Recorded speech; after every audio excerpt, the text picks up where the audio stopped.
La reconocí a la primera mirada, aunque habían pasado 17 años desde que me fui a dejar a la casa de Paulina del Valle, pero en todo ese tiempo yo no había visto una fotografía suya y su nombre se había pronunciado muy raramente en mi presencia. Su imagen permaneció enredada en los engranajes de mi nostalgia y había cambiado tampoco, que cuando se materializó en el umbral de nuestra puerta, con su maleta en la mano, me pareció que nos habíamos despedido el día anterior y todo lo sucedido en esos años era ilusión. La única novedad fue que resultó más baja de lo que recordaba. Pero eso puede ser el efecto de mi propia estatura. La última vez que tuvimos juntas, yo era una mocosa de 5 años y la miraba hacia arriba.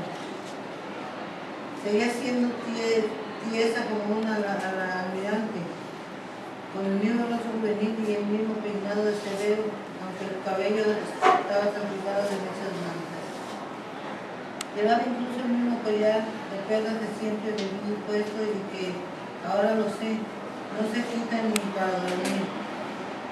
La trajo Severo del Valle, quien había estado en contacto con ella todos esos años, pero no me lo había dicho porque ella no se lo permitió. Elisa Sommer dio su palabra a Paulina del Valle de que nunca intentaría ponerse en contacto con su nieta y cumplió al pie de la letra hasta que la muerte de la otra la libró de su promesa. Cuando Severo le escribió para contárselo, empacó sus baúles y cerró su casa, tal como había hecho muchas veces antes, y se embarcó para Chile. Al quedar viuda en 1885 en San Francisco, emprendió la peregrinación a China con el cuerpo embalsamado de su marido para enterrarlo en Hong Kong. Tao Chien había pasado la mayor parte de su vida en California y era uno de los pocos inmigrantes chinos que consiguió la ciudadanía americana, pero siempre manifestó su deseo de que sus huesos terminaran bajo tierra en China. Así su alma no se perdería en la inmensidad del universo sin encontrar la puerta al cielo. Esa precaución no fue suficiente, porque estoy segura de que el fantasma de mi inefable abuelo Tao Chien anda todavía por estos mundos. De otro modo, no me explico cómo es que lo siento rondándome. No es solo imaginación. Mi abuela Elisa me ha confirmado algunas pruebas, como el olor mar que a veces me envuelve a la voz que susurra una palabra mágica, mi nombre en chino. Hola, Lai Min, fue el saludo de esa extraordinaria abuela al verme. Hoy, Juan, exclamé. No había dicho esa palabra, abuela materna, en cantonés, desde la época remota en que vivía con ella en los arbustos de una clínica de acupuntura en el barrio chino de San Francisco, pero no se me había olvidado. Ella me puso una mano en el hombro y me escudriñó de pies a cabeza. Luego aprobó con la cabeza y finalmente me abrazó. Me alegro que no seas tan bonita como tu madre, dijo. Eso mismo decía mi padre. Eres alta como Tao. Y Severo me dice que también eres lista como él. En nuestra familia se sirve té cuando la situación es algo embarazosa. Cuando no me siento prohibida, casi todo el tiempo me la paso sirviendo té. Ese programa que tiene la virtud de ayudarnos a cancelar los nombres. Me moría de ganas de recoger a mi abuela por la pintura y bailar vals con ella. Preguntarle a montones toda mi vida y hacer los reproches que por años había mascullado en mi interior. Pero nada de eso es posible. Elisa Sommer no es el tipo de persona que invita a la homosexualidad. Su intimidad resulta intimidante y habría de pasar semanas antes de que ella y yo pudiéramos hablar relajadamente. Por suerte, el té y la presencia de Severo del Valle y de Frederick Experience, quien volvió de uno de los paseos por la quinta cambiado como explorador de África, aliviar la visión. Apenas el tío Frederick se quitó el balón y las gafas ahumadas, me envió a Elisa Sommer algo también su actitud. Sacó pecho, elevó la voz y se le inflamaron las plumas. Su admiración aumentó al doble cuando vio los baúles y maletas con los sellos de los viajes y se enteró de que esa pequeña era una de las pocas extranjeras que había llegado hasta el cielo. No sé si el único motivo de mi obispo para venir a Chile fue conocerme. Sospecho que le interesaba más seguir viaje al pueblo antártico, donde ninguna mujer había puesto aún los pies. Pero cualquiera que fuese la razón, su visita fue fundamental para mí. Sin ella, mi vida seguiría sembrada de zonas nebulosas. Sin ella, no podría escribir esta memoria. Esa abuela materna y me dio la pista que faltaba para armar el rompecabezas de mi existencia. Me habló de mi madre, de las circunstancias de mi nacimiento y me dio la clave final de mi pesadilla.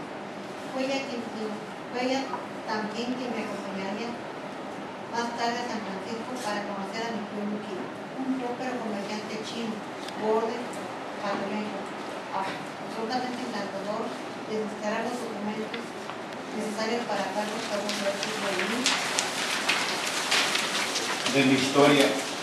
La relación de Elisa Somers con Severo del Valle es tan profunda como los secretos que compartieron durante muchos años. Ella lo considera mi verdadero padre, porque fue el hombre que amó a su hija y se casó con ella. La única función de Matías Rodríguez de Santa Cruz fue suministrar algunos genes en forma accidental. Tú, tu progenitor, poco importa. Laini, eso puede hacerlo cualquiera. Severo es quien te dio un apellido y se responsabilizó por ti, me aseguró. En ese caso, Paulina del Valle fue mi madre y mi padre. Llevó su nombre y ella se responsabilizó por mí. Los demás pasaron como cometas por mi infancia, dejando apenas una estela de polvo sideral. La rebatí. Antes de ella, tu padre y tu madre fuimos Tao y yo. Nosotros te criamos.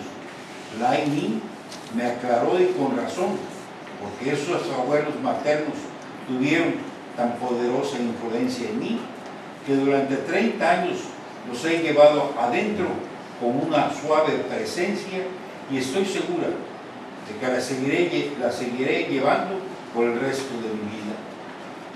Elisa Somers vive en otra dimensión junto a Tao Chi, en cuya muerte fue un inconveniente grave, pero no un obstáculo para seguir amándolo como siempre. Mi abuela Elisa es uno de esos seres destinados a un solo amor grandioso. Creo que ningún otro cabe en su corazón de viuda. Después de enterrar a su marido en China, junto a la tumba de Li, su primera esposa, y de cumplir los ritos fúnebres budistas tal como él hubiera deseado. Se encontró libre. Podría haber vuelto a San Francisco a vivir con su hijo Luqui y la joven esposa que éste había encargado por catálogo a Shanghái. Pero la idea de convertirse en suegra querida y venerada equivalía a abandonarse a la vejez.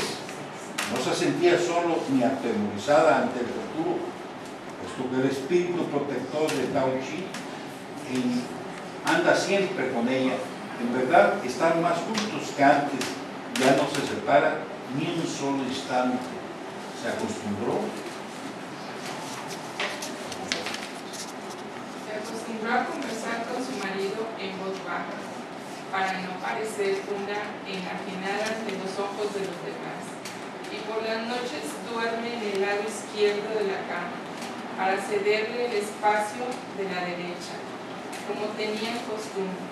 El ánimo aventurero que la había impulsado a huir de Chile a los 16 años, escondida en la barriga de un velero para ir a California. Despertó en ella de nuevo al quedar viuda. Recordó un momento de epifanía a los 18 años, en plena fiebre del oro, cuando el relincho de su caballo y el primer rayo de luz del amanecer la despertaron en la inmensidad de un paisaje agreste y solitario. Esa madrugada descubrió la exaltación de la libertad. Había pasado la noche sola bajo los árboles, rodeada de 1000 peligros, bandidos despiadados, indios salvajes, víboras, osos y otras fieras. Sin embargo, por primera vez en su vida no tenía miedo. Se había criado en un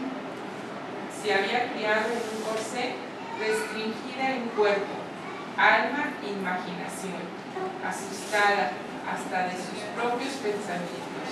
Pero esa aventura la había soltado. Tuvo que desarrollar una fuerza que tal vez siempre tuvo, pero hasta entonces ignoraba porque no había necesitado usarla.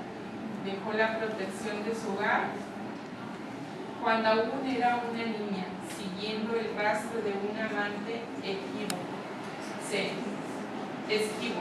Se embarcó en cinta de polizón en un barco donde perdió al bebé y por poco pierde también la vida. Llegó a California, se vistió de hombre y se dispuso a recorrerla de punta a rabo, sin armas ni herramientas, el impulso desesperado del amor. Fue capaz de sobrevivir sola en una tierra de machos donde imperaban la codicia y la violencia. El proceso adquirió coraje y le tomó el gusto a la independencia. Aquella euforia intensa de la aventura no se le olvidó más. También, por amor, vivió durante 30 años como la discreta esposa de Tao Chi-Heng, madre y pastelera, cumpliendo con su deber sin más horizontes que su hogar en Chinatown, pero el germen plantado en esos años de nómada permaneció intacto en su espíritu listo para brotar en el momento propicio. Al desaparecer Tao Chi-Heng, único norte de su vida. El momento de navegar a la deriva había llegado. En el fondo siempre he sido una trotamundos. Lo que quiero es viajar sobre un mojito.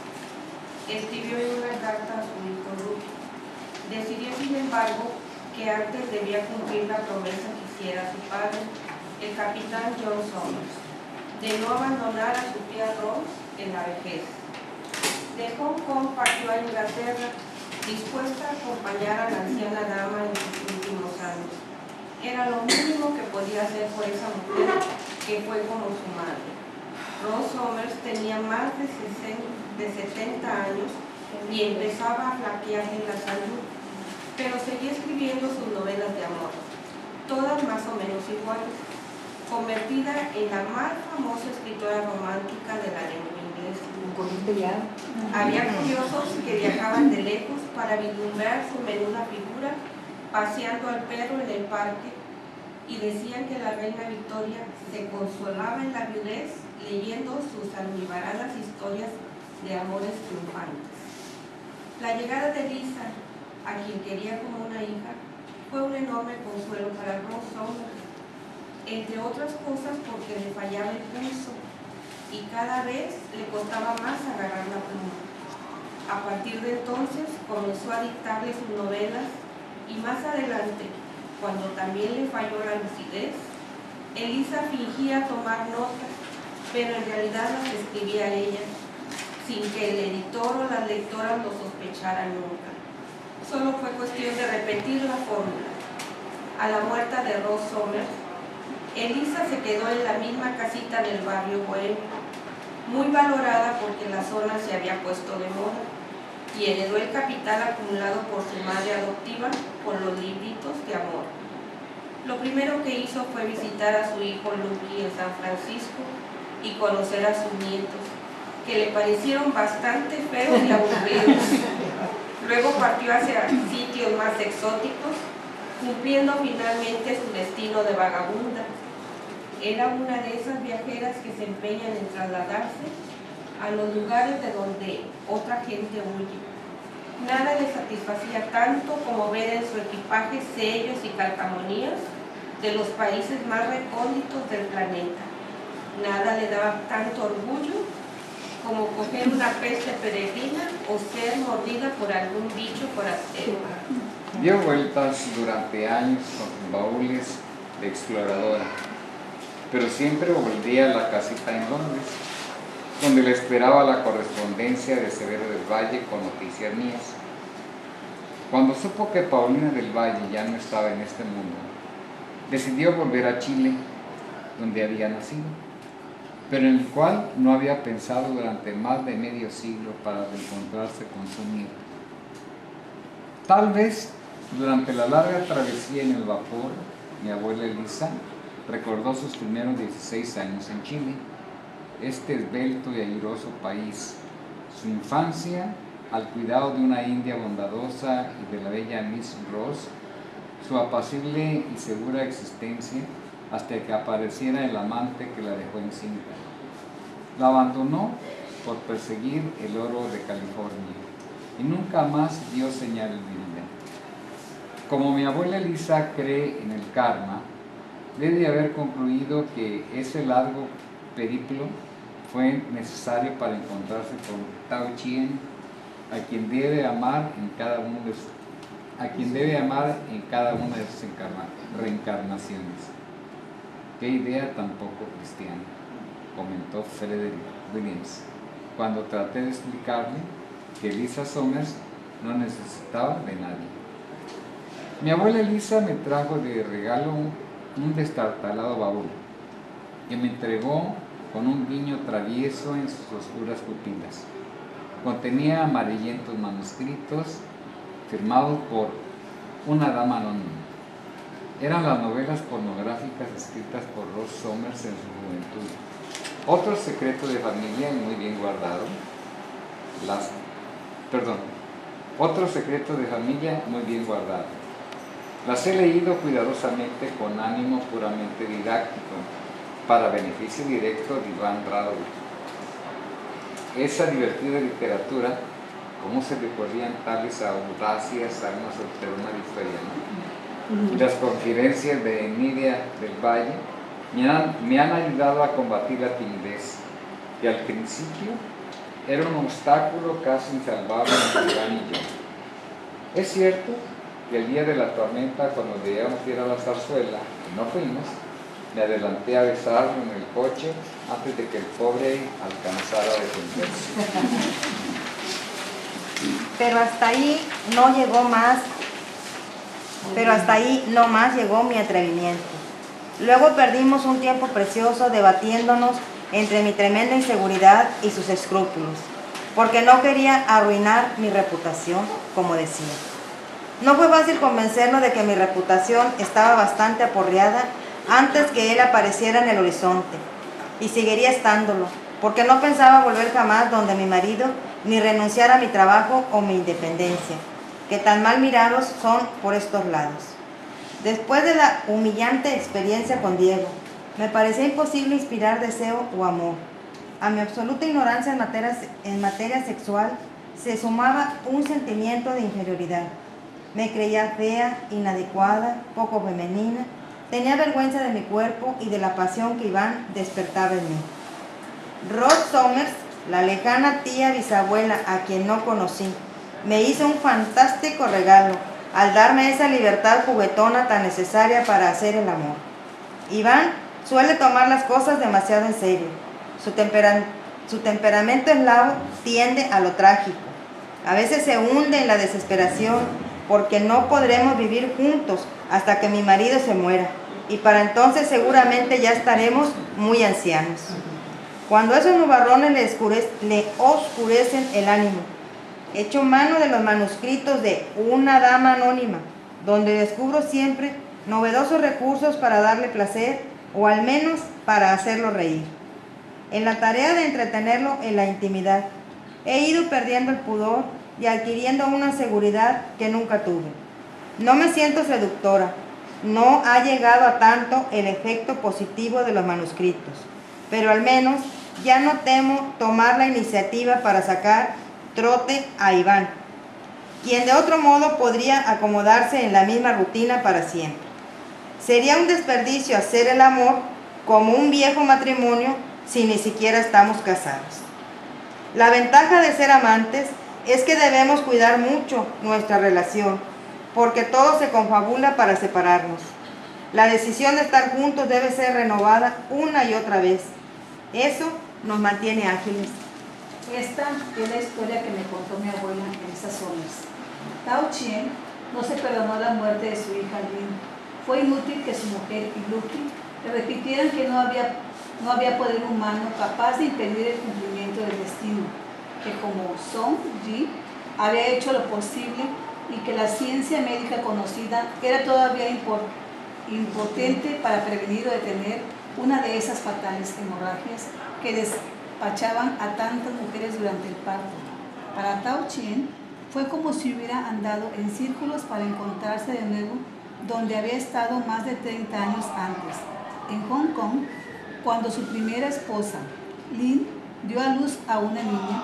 También ella había empezado a desangrarse y en su desesperación por salvarla, ofreció al cielo cualquier cosa a cambio de la vida de Lin. El bebé había muerto. El bebé había muerto a los pocos minutos y él pensó que ese había sido el precio por salvar a su mujer. Nunca imaginó que mucho más tarde, al otro lado del mundo, debería pagar de nuevo con su hija Lin. No hable así, padre, por favor, le rebatía Lucky. No se trata del trueque de una vida por otra. Esas son supersticiones indignas de un hombre de su inteligencia y cultura. La muerte de mi hermana nada tiene que ver con la de su primera esposa o con usted. Estas desgracias suceden a cada rato. ¿De qué sirven tantos años de estudio y experiencia si no pude salvarla? Se lamentaba Tao Chien. Millones de mujeres mueren al dar a luz. Usted hizo lo que pudo por Lin. Elisa Somers estaba tan agobiada como su marido por el dolor de haber perdido a su única hija, pero además cargaba con la responsabilidad de cuidar a la pequeña huérfana. Mientras ella se dormía de pie de cansancio, Tao Chien no dormía una pestañada. Pasaba la noche meditando, dando vueltas por la casa como un sonámbulo y llorando a escondidas. No habían hecho el amor desde hacía días y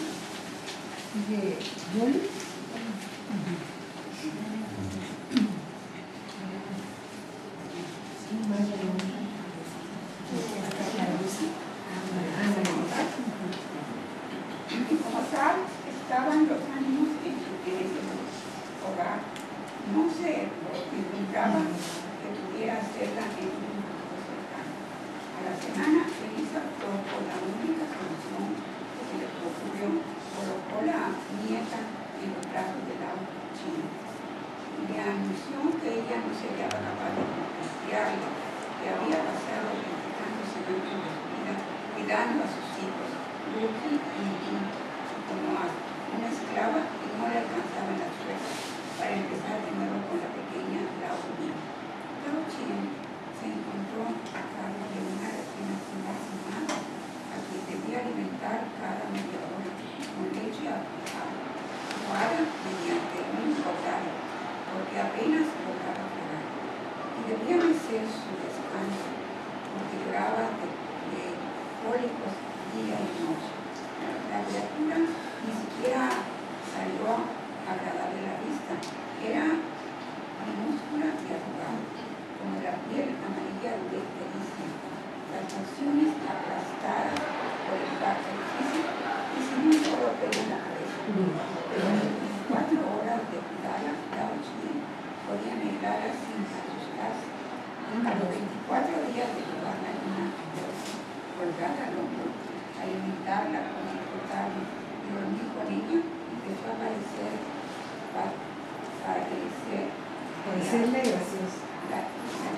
gracioso.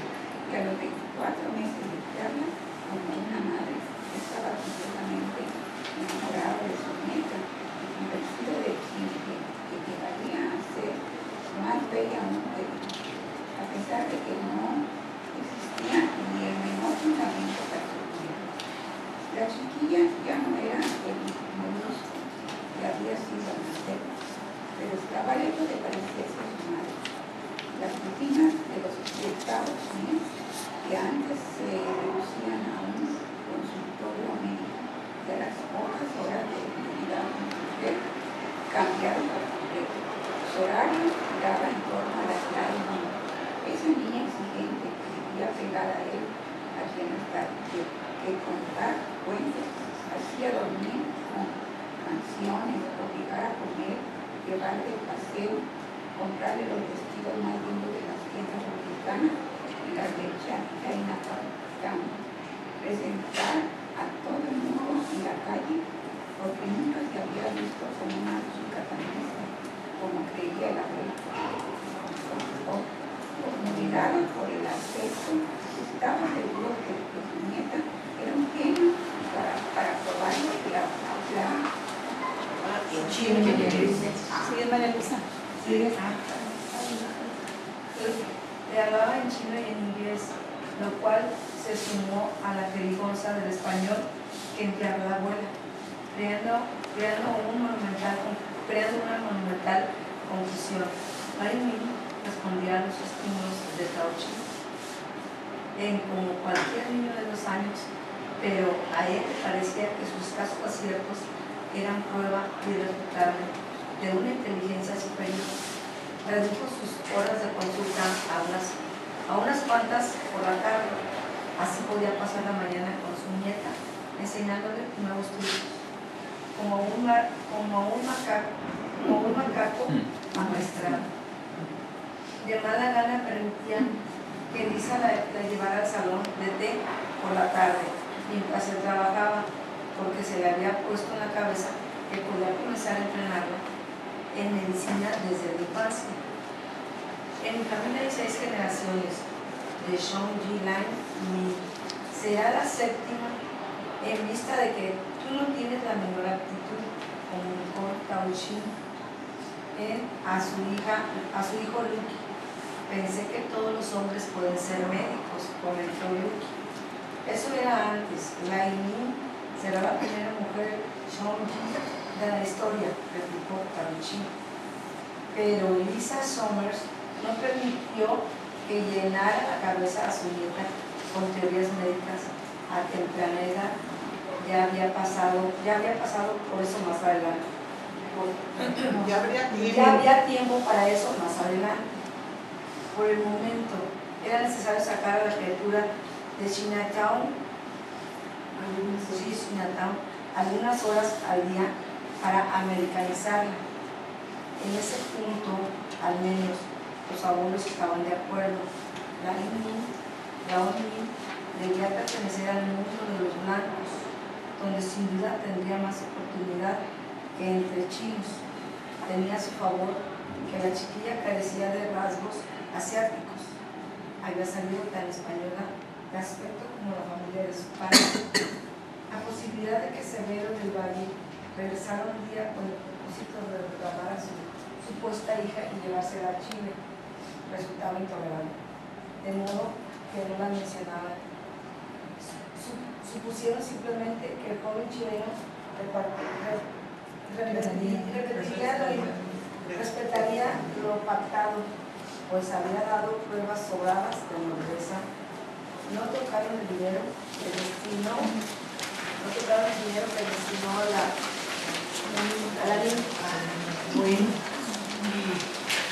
la ronda ya está bien interesante, ¿no?